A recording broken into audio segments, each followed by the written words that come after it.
¿Cómo estás, Cadu? Cadu era, ¿está bien? ¿Dije bien? Cadu, está muy bien.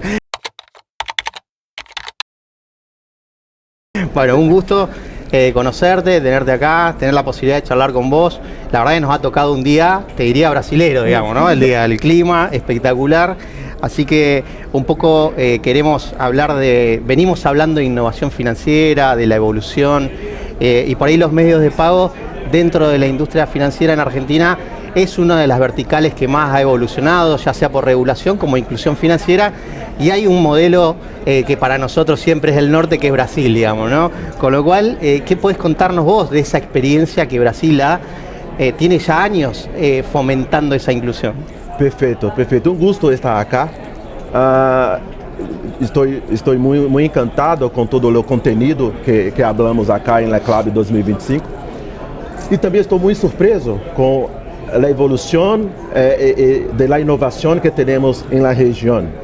Porque estou muito focado em Brasil e quando fui a buscar mais informações a respeito do que está passando na região, pesquisei também em Argentina e descobri a transferência 3.0 e me encantou bastante, porque para mim a referência de pagamentos instantâneos era somente Brasil. E vejo que a Argentina está avançando com essa renda também.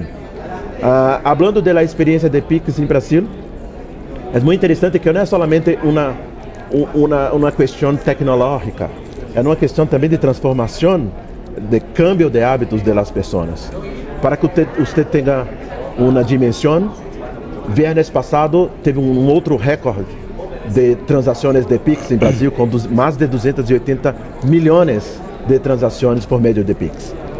E começou com P2P e agora está crescendo bastante também o B2B em termos de valores financeiros, já supera os valores transacionados P2P e o Pix tem avançado bastante com transferências por meio de outros canais também, não somente pelo app de sua instituição bancária, sua entidade bancária, mas também por meio de WhatsApp, está começando agora, e também por voz. Então você pode por voz solicitar a transferência com a clave de Pix, porque necessita de uma clave, e depois, claro, necessita de sua contrasenha. Então é um cambio de tecnologia, pero mais transformacional em termos social e generação de novos métodos y nuevos negocios también. Y ahí te pregunto, la verdad es súper interesante, de hecho lo vemos, incluso lo veo en Brasil con una penetración transversal, digo, entre los comercios, los usuarios. En Argentina pasó algo donde los bancos tuvieron que reconvertir sus apps bancarias, que eran más un home banking tradicional, a un formato de billetera, porque esta cotidianidad que vos decís, es estar en el día a día, facilitar la diaria sin tener que andar con un plástico físico, eso también impulsó Transferencia 3.0. ¿Dónde ves vos, cómo ves vos los bancos en Brasil teniendo a Pix como gran referente de la evolución? ¿Están cambiando su forma o su visión a la hora de reconvertirse? Sin duda. Inicialmente, algunos bancos aún têm esse método inicial, pero você necessita entrar em seu app de seu banco, digitar a contrasenha, ir para a área de Pix para ser o pago. Imagina que está numa fila para ser um pagamento e necessita de todo esse procedimento. E algumas vezes a conexão não é das melhores, então toma um determinado tempo. Pero algumas instituições já têm um app específico somente para Pix por aproximação. Ah, perfecto. Entonces, por NFC. NFC, exatamente. Então você simplesmente aciona o seu Pix e por aproximação com a maquininha você pode fazer o pagamento. Com duas opções, por aproximação, NFC. Se seu equipamento móvel não tem esta solução, você pode fazer a leitura do QR Code, do Code QR. E esta é uma evolução importante, porque dá celeridade ao processo de pagamento. Pero na maioria das organizações aún, você necessita necessitas a clave e todo o processo mais duro. Pero como mencionei, algumas instituições já estão com esse processo de pagamento por WhatsApp, pagamento por voz. E na maioria é uma transferência, não é um pagamento, é uma transferência E creio que novos métodos para dar celeridade ao processo vão evoluir à medida que temos um sistema mais confiável e também com outros canais também, que não necessariamente é um canal financeiro, pero pode utilizar também para ser o pagamento. Recordando que não é somente uma necessidade das instituições financeiras, claro. É uma necessidade dos provedores de pagamento também, das operadoras de pagamento. Então, é uma integração que necesita para tener la interoperabilidad. Claro. Y ahí, en relación a eso que me parece súper interesante, digo, hoy estábamos hablando, durante todo el evento se viene hablando de inteligencia artificial, casos de uso, cómo no tomarla como moda y cómo ves vos los casos concretos de uso para los flujos de pago y seguir evolucionando y facilitando esta inclusión a través de esos flujos que a veces, si uno lo mira de afuera, todo el tiempo friccionan y no te complementan, digamos. Sí. ¿Cómo imaginás vos qué casos estás viendo hoy de implementación en los flujos de pago? Sí, es muy importante mencionar que inteligencia artificial, todos los bancos ya operan con inteligencia artificial. Não podemos confundir inteligência artificial com inteligência artificial generativa. 100%. Então, quando falamos de hype, estamos falando de inteligência artificial generativa. É o aprendizado de máquina, o machine learning, o deep learning, já se utiliza há muito tempo para uma aprovação de crédito, para prevenção de fraude. Então, é uma coisa utilizada análisis predictivo são coisas que já vêm passando. Então, quando falamos de pagamento, falamos de fraude, claro, já temos alguma solução de inteligência artificial utilizando machine learning. Pero é importante mencionar que, em termos de hype, temos muitas coisas com muito hype com IA generativa. Pero o que vejo é que em algumas situações você tem o pagamento. Não vou falar de fraude porque todas as pessoas já sabem que a inteligência artificial com prevenção de fraude funciona muito bem. É um método para que você seja preditivo e não reativo. 100%. Então vou falar mais de back office. Então, para métodos de pagamentos, tem uma necessidade de reconciliação, de validação no back-end, no back-office da organização. E creio que os agentes vão ajudar bastante a automatizar todos esses processos. Se você tem um fluxo end-to-end automatizado, não somente ao front, claro, end-to-end, com processos rápidos, processos eficientes, lembrando que muitos bancos ainda têm muitos legados. Então, creio que em termos de inteligência artificial generativa, además de la hiperpersonalização, de entender os hábitos, de prover soluções mais personalizadas para você, que não seja de um grupo que trate o essa microsegmentação, digamos, não? Microsegmentação, vamos dizer assim. Además disto, eu creio que a inteligência artificial generativa vai automatizar todo esse processo, vai dar mais eficiência, na verdade, a todo esse processo de back-office, para que o usuário também sinta na ponta os resultados. Esta é a minha visão para um médio prazo. Perfecto. Y ahí para ir redondeando y para ir cerrando, la verdad que nos quedaríamos un rato más, ya vamos a tener oportunidad. ¿Qué te parece que es el desafío de la vertical de medios de pago?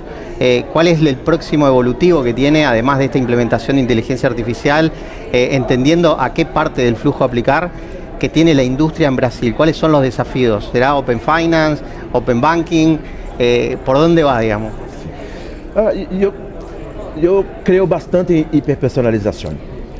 De você entender o momento da persona e oferecer serviços em um momento correto, em um momento que a pessoa está precisando daqueles serviços.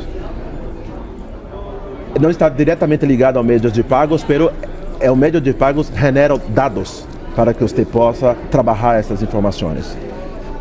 Falando de retos, de desafios, quando aplicamos inteligência artificial, necessitamos de dados de qualidade. Então, organizar todos esses dados, fazer uma boa governança desses dados para que você possa prover soluções personalizadas para as pessoas, eu creio que é o maior reto. Porque da inteligência artificial, você pode aplicar centenas de algoritmos, pode aplicar inteligência artificial generativa, pero se não tem bons dados, não vai ter resultados. Então, a organização dos dados, lembrando que em Brasil nós temos instituições financeiras gigantes, muito grandes, e com legados, com dificuldades de organizar toda essa camada de dados. Temos uma evolução muito importante, eu creio que nos últimos 10, 12 anos tem uma evolução muito importante em relação a dados, já entendeu-se que dados é fundamental, é crucial, pero creio que aún é o desafio. Sim, é o desafio.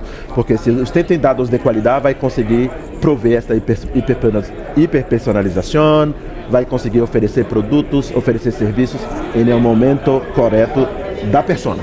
Não estou falando de recomendação de grupo. Já não há mais segmentação, digamos. Há microsegmentação. Microsegmentação, sim. Porque hoje somos tratados como grupo. Exato. Clusterizados. Exato.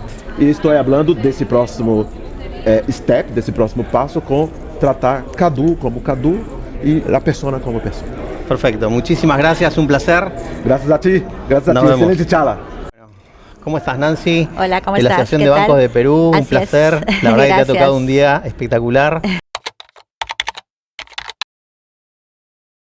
El evento está en todos los detalles, no sé si te diste cuenta, pero ha cuidado hasta el clima, digamos. Sí, que está espectacular. Bueno, hablábamos un poco en varias entrevistas de cómo en Latinoamérica la vertical de medios de pago ha evolucionado, ya sea por regulaciones, por venir de pospandemia, donde la digitalización se ha acelerado en índices muy elevados, y después todo lo que es en Argentina, por ejemplo, lo que es la interoperabilidad, el pago a través de cuentas, y lo mismo pasa en Brasil, y lo que esto lleva, digamos, ¿no? Porque esta digitalización masiva en transacciones tan sensibles de mucho dinero, que hoy tiene una participación importante, como la gran pregunta es cómo administrás el tema de riesgo o de fraudes en esos pagos que antes venían con una condición de seguridad más presencial en el comercio y demás, y hoy ya pasó a otro nivel, digamos, ¿no? Sí, bueno, gracias por la invitación. Te puedo compartir que en Perú hemos tenido este crecimiento de transacciones digitales, ¿no? Post pandemia. Y eso también ha venido con un incremento, pues, de reclamos sobre operaciones no reconocidas, que son temas de fraude.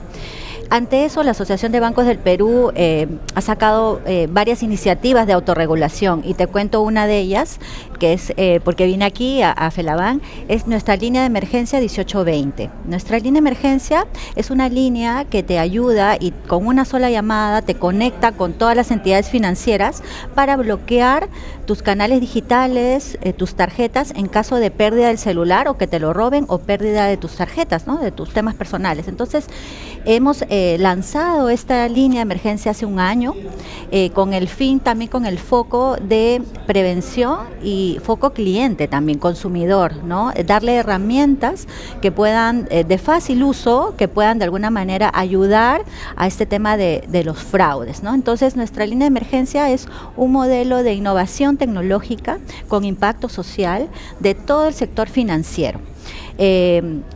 Hemos utilizado inteligencia artificial para el tema de tecnología de voz, es decir, en 3 pasos muy simples, tú llamas al 1820 de cualquier operador telefónico, las 24 horas del día, los 7 días a la semana, y mencionando claramente el nombre de tu entidad financiera, en pocos segundos ya estás en la opción de bloqueo.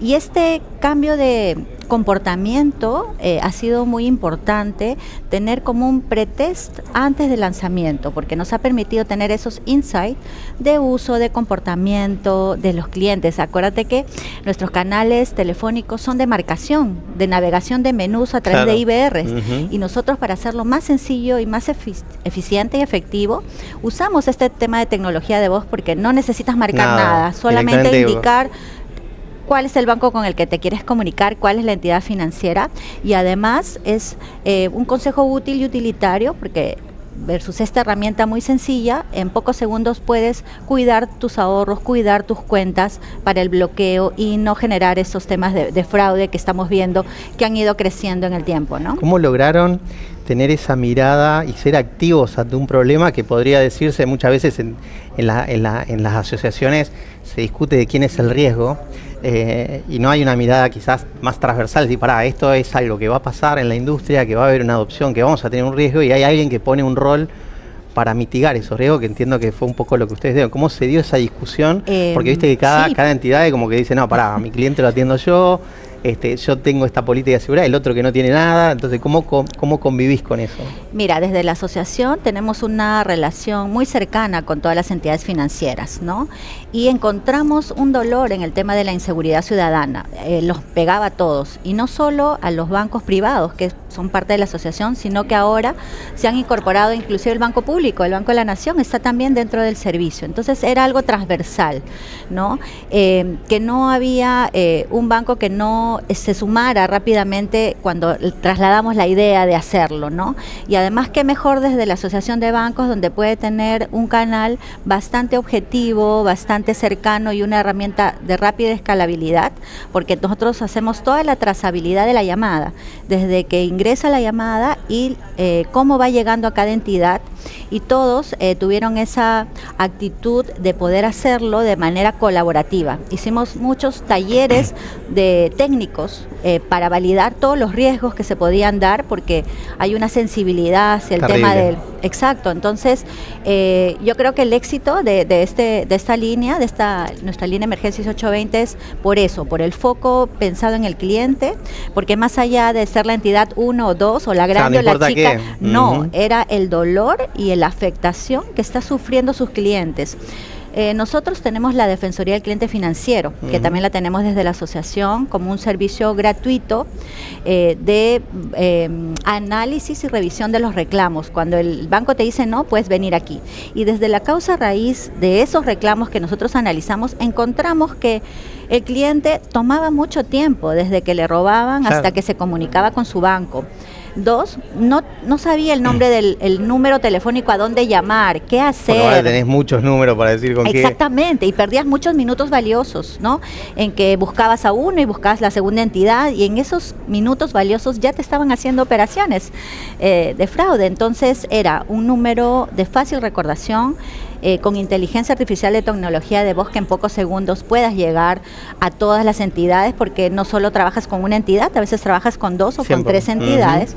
Entonces era como un circuito muy virtuoso que nos impactaba a todo el sector financiero y que nos ha permitido dar esta mirada de cliente, ¿no? Muy de mucha sensibilidad hacia lo que estaba pasando. No, y aparte de un tema tan crítico, cuando vos estás en una situación de esa exposición, necesitas resolver urgente todo, digamos, exactamente, ¿no? Tú lo has dicho, en una situación de estrés, de fricción, de afectación, ¿no?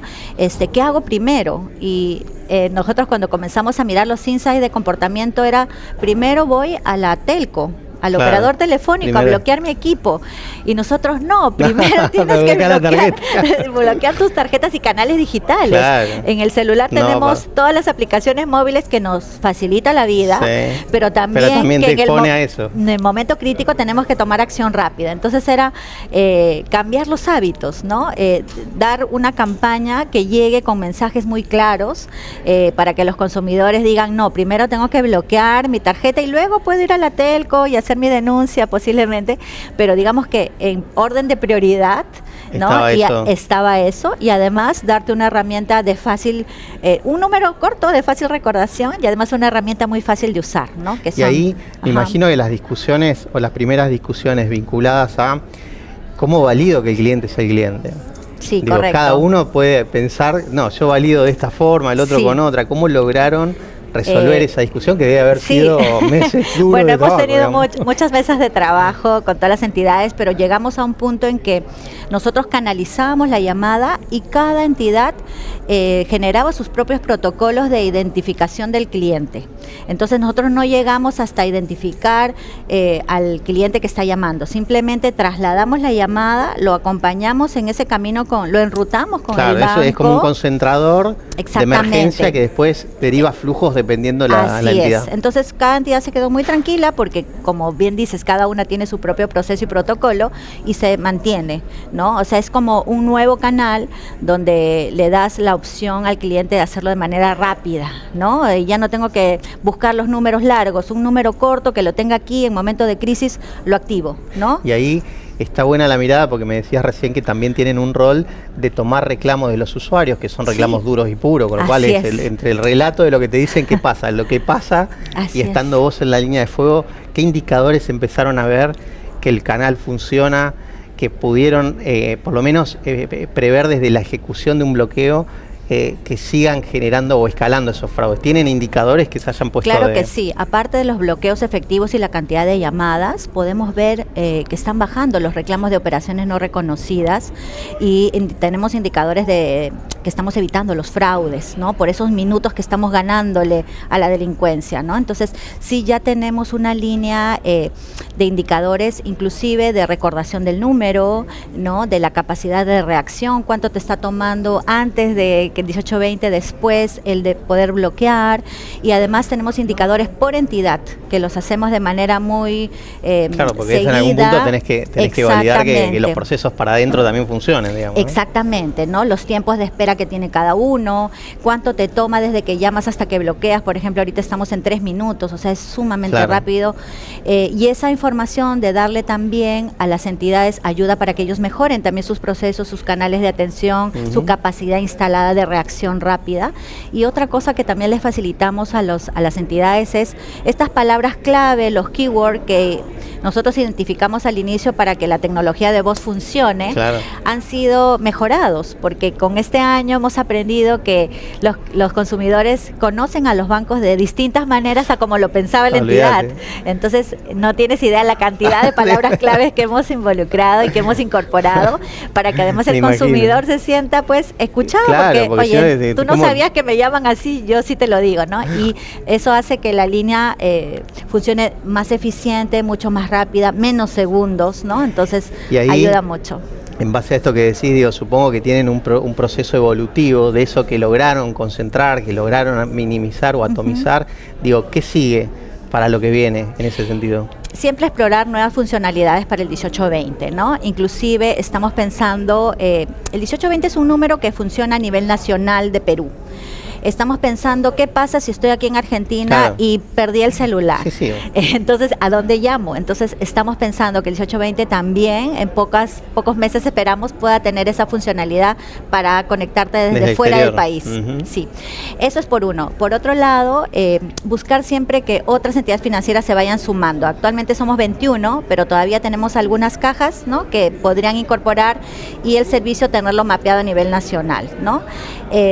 Otra cosa que estamos explorando es un poco de repente tocar a otros sectores. Nos gustaría que nuestra línea de emergencia también involucre las operadoras telefónicas, por ejemplo, que sea un único número donde tú puedas llamar, bloquear tus tarjetas y canales digitales, pero también bloquear tus equipos. Claro, entonces, no, y aparte tenés finanzas embebidas también, que ya no son organizaciones o bancos, sino que son CELES o retail, o en Argentina, por ejemplo, muchas telcos tienen su wallet.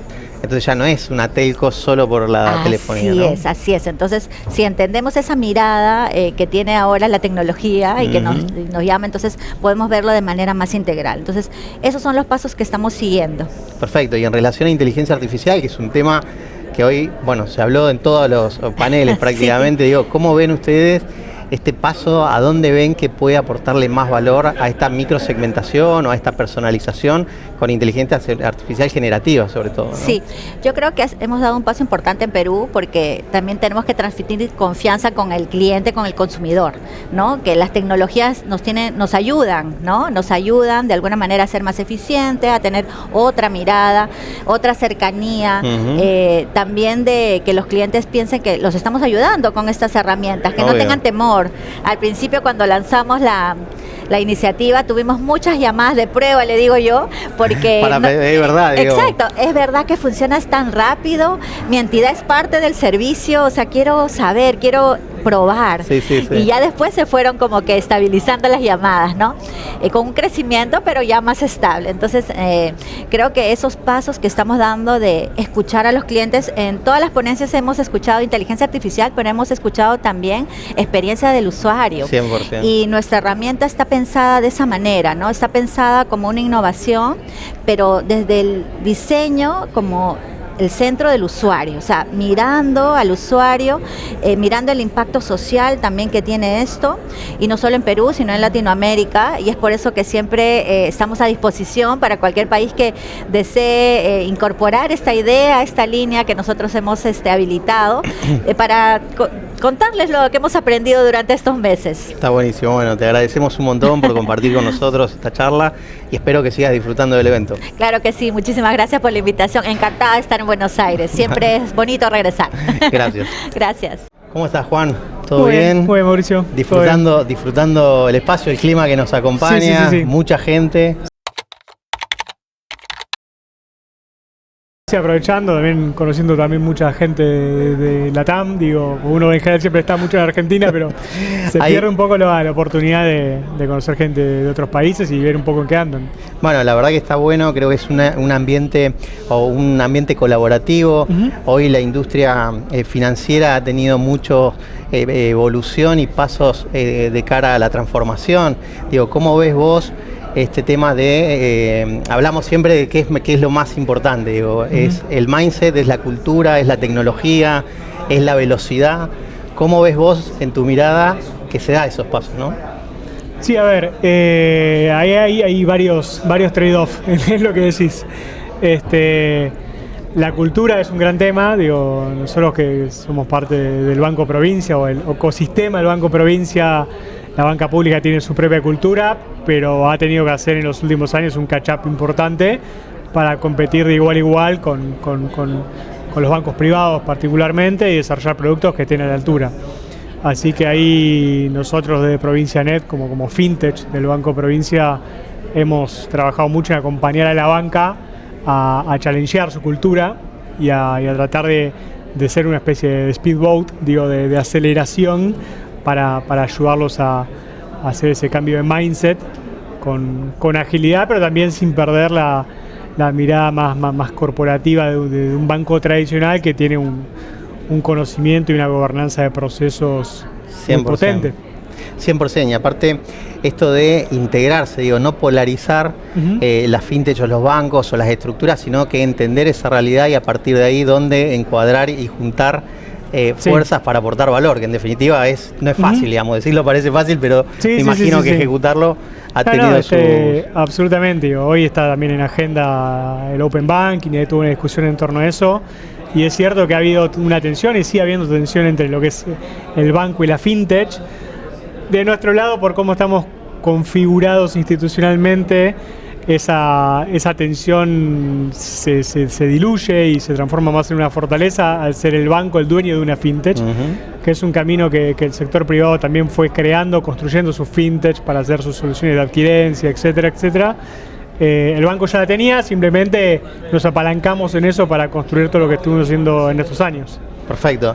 Hablabas recién de este aporte colaborativo y cómo evolucionan las finanzas en la industria, digamos, ¿no? Hoy con el Open Finance y la interoperabilidad, los pagos con NFC, hoy transporte que da mayor adopción todavía. Digo, ¿cómo ves el panorama, no solamente a nivel regulación, sino a nivel de producto, digamos, ¿no? Sí, ahí un poco lo que ha estado ocurriendo en los últimos años es siempre los players grandes apuestan al ecosistema cerrado y un poco han tratado de a veces obstaculizar la interoperabilidad. De nuestro lado siempre la vocación, pese a ser un player grande, sobre todo en el territorio de la provincia de Buenos Aires, siempre fue abrir, sabiendo también que tenemos una marca muy potente como es Cuenta DNI, como Wallet, y buenos productos para competir en ese lugar. La vocación siempre del Banco Provincia y Provincia Net es apostar a la interoperabilidad, proveer en todo lo que se pueda, buscar también alianzas estratégicas, saber lo que podemos hacer y lo que no sabemos hacer y tratar de también construir ahí socios clave para empujar esa interoperabilidad y tratar de apuntar entre todos a un ecosistema abierto que también empuje la inclusión financiera. 100%. Y ahí cuando hablas de inclusión financiera, hoy en varios paneles hablamos de cómo se fue reconvirtiendo la banca. Digo, la banca nació con una móvil y hoy es una billetera, es una wallet que evoluciona en el flujo de wallet, digamos, no tanto en otras funcionalidades que quizás quedaron como más resegadas. Hoy la principalidad es, facilitar la cotidianidad en esos flujos que es todo el tiempo y en todos lados, digamos, ¿no? Sí.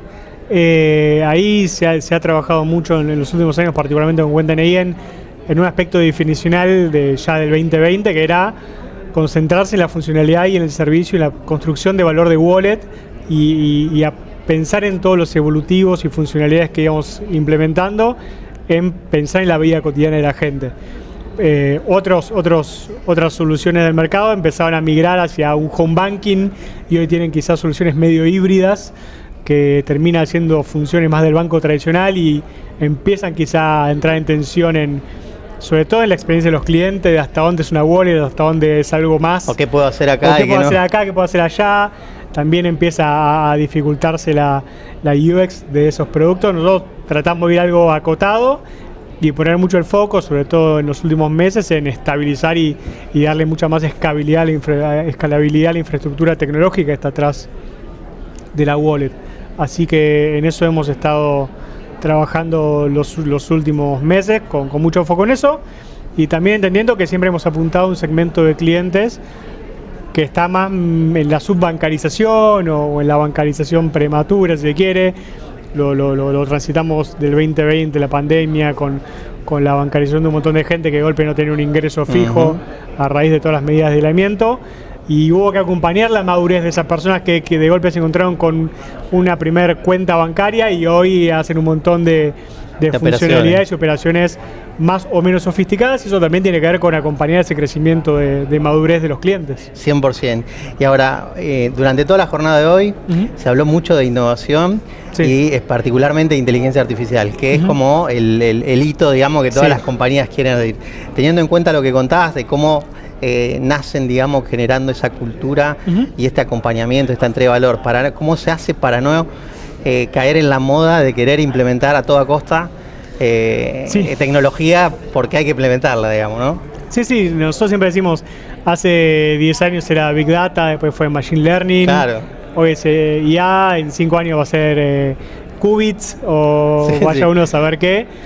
Siempre tratamos de ser bastante responsables en NET y en el Banco Provincia de pensar en el modelo de negocios y después pensar en las herramientas que van a poder construir ese producto. Y no pensar en la herramienta para después buscar una excusa a un producto que genere esa herramienta, que es un poco lo que a veces termina pasando. Uno ve mucho en la industria que quieren hacer IA sin saber muy bien para qué usarlo o qué tipo de business case hay atrás de la IA. 100%. Entonces ahí hay una tensión que lo vemos todo el tiempo, a veces a nosotros también nos ha pasado. Hoy le estamos poniendo bastante cabeza en IA generativa, principalmente para los canales de atención digital del banco, pero también empezamos a trabajarlo mucho en lo que son los back office, los back end, para tratar de optimizar y eficientizar la operación. Reducir los tiempos de proceso, los tiempos de entrega de valor a los clientes. Así que estamos más poniendo la cabeza en la contactabilidad y en la forma de resolver con IA generativa en lo que es a través del contact center, y también en optimizar los procesos y eficientizar la operación desde ese lugar. Es un poco nuestra agenda hoy de IA, y viendo qué más se puede hacer, porque la verdad que está todo muy efervescente. 100%. Y ahí es muy fácil marearse en toda esta... Totalmente, y rápido aparte. Y ahí, ¿cómo haces en la organización para fomentar nuevas habilidades? Porque digo, acá hay roles que empiezan a desaparecer o reconvertirse, como en cualquier revolución industrial, donde hay operaciones, como vos decías recién, que son cotidianas, que no aportan valor a la estrategia de negocio, que la podés automatizar con inteligencia generativa o incluso predictiva. Y acá tenés que desarrollar nuevas habilidades que tienen que ver con, cuidar este ingeniero prompt de IA, y monitorear los sesgos y las bases y cuidar los datos. Digo, ¿cómo están pasando ese proceso o cuáles son las acciones que están tomando ustedes como organización? Ahí estamos tratando de enfocarnos mucho y estamos poniendo más foco en los lugares menos naturales a pensar la IA, es decir, los equipos de gestión de personas, de legales, de administración, que son quizás los que rápidamente van a quedar relegados en adoptar eso. Ahí con diferentes experiencias, con marchas y contramarchas, pero la verdad que están saliendo cosas interesantes. La gente empieza a entender que la IA es un amplificador de capacidades, y también un poco esto que está madurando, de que los colaboradores que tengan IA van a terminar desplazando a los colaboradores que no la tengan, pero no es que la IA va a desplazar a un colaborador per se. Esta visión de la IA como amplificador de capacidades y dejando más el lugar del trabajo creativo de la gente, Me parece que es una transformación bastante sana. Después está el lugar más natural, que es en los equipos de desarrollo, que naturalmente, o de QA, testing, etcétera, que les sale más natural trabajar ahí. Estamos buscando diferentes espacios para que la cultura organizacional la adopte de la forma más pareja posible y que no quede solo la IA en los equipos de UX, de marketing, de tecnología, y que de golpe el equipo de legales siga trabajando como hace 20 la vea lejos de usuario. Entonces nada, el desafío es que todo eso vaya madurando de una forma equilibrada. 100%. Bueno, te agradecemos un montón por el espacio. La verdad que como mensaje final, digo, ¿cuál es el desafío que vos ves para las billeteras virtuales que han crecido muy en poco tiempo, mucho, han tenido una penetración y han fomentado la inclusión financiera en contextos de pandemia y de un montón de, pero han apalancado, y sobre todo ustedes que tienen un rol social diferente a que el mercado, digamos, si querés, tradicional? ¿Cómo ves el futuro de cara a lo que viene? A ver, primero seguir simplificándole la vida a la gente. Sigue habiendo un montón de casos de uso que nos pasa a nosotros, y lo vemos también en otras wallets, que hay mucho para trabajar, mucho para simplificar, mucho para de lo que es el pago de los impuestos, las finanzas compartidas en un hogar. Hay un montón de pequeñas cositas que se pueden ir trabajando, que las tenemos nosotros también en nuestro backlog, y después estar con mucha agilidad y mucha velocidad para cambios de rumbo. Acá hay dos factores que se exacerban. Por un lado, la velocidad de la IA, de todo lo que son los cambios y transformación digital, y después las propias idas y vueltas de la macroeconomía argentina. De golpe ocurre que uno se mete en un proyecto donde el feature más valioso es la compra-venta de moneda extranjera, y de golpe aparece una normativa que te tira abajo todo eso que estuviste trabajando 8 meses. Entonces hay un gran desafío en tratar de hacer apuestas cortas y poder cambiar el rumbo rápidamente, porque la macroeconomía argentina tiene su propia velocidad y sus propios movimientos somos particulares. pioneros ahí, tenemos un semillero acá. El que sobrevive esto, sobrevive cualquier cosa. Claro. Con lo cual, ahí te agrego una más. Digo, pensando en esta capacidad que tenemos de reinventarnos todo el tiempo, digamos, como industria y como persona, porque digo, no dejamos de ser personas conviviendo en un ecosistema general. Digo, ¿cómo ves Latinoamérica? Digo, Brasil escala, digamos, en inclusión financiera, en el desarrollo de wallet, de interoperabilidad, en Open Finance. ¿Cómo ves el mercado latinoamericano, digamos? Y ahí es variopinto. Ahí hay diferentes casos. El caso de Brasil, donde el Banco Central adquiere un rol muy protagónico y empuja mucho a través de PIX. Después Argentina tiene su otro mecanismo, todos sus colores, sabores que estamos viendo. Chile y Uruguay tienen otros rumbos. Faltan, creo, un poco estos espacios de diálogo para empezar a compartir agendas. De vuelta, los factores macroeconómicos hacen que un país como por ejemplo Argentina le pone mucho foco a la inflación, un país como Colombia quizá construye valor de otro lugar. Hace falta empezar a cruzar un poco esas particularidades para encontrar puntos en común. El punto del fraude es un gran tema para todos, y creo que ahí hay mucho para conocer de otras experiencias, independientemente de la situación macroeconómica de cada país. Y después nada, siempre depende del nivel protagónico y cómo adopten la transformación digital los reguladores, te va a poner en lugares distintos. De vuelta, el caso de Brasil es muy interesante siempre para ver ese sentido. Bueno, muchísimas gracias, Juan. Por favor. Un placer. Igualmente.